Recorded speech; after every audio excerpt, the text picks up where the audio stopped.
Hey friends, if you encounter high power usage due to the Windows Explorer process, then please watch this video. I will guide you through the resolutions. The first solution is to run the power troubleshooter. The command is msdt.exe space forward slash id space power diagnostic. So press the Windows key and the R key together to open the run window. Paste it here and hit enter. This will open the power troubleshooter. Click on next and it will start detecting issues and solve them if possible.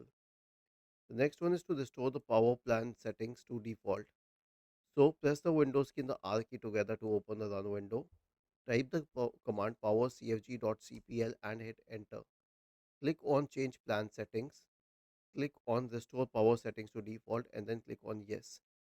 The next one is to re-enable and reinstall the battery drivers.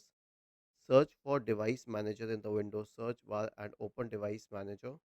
Expand the list for battery drivers. Right click on the battery driver and select update driver, and do it with the second one too.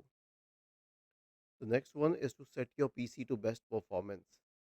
Search for performance in the Windows search bar and select this option adjust appearance and performance.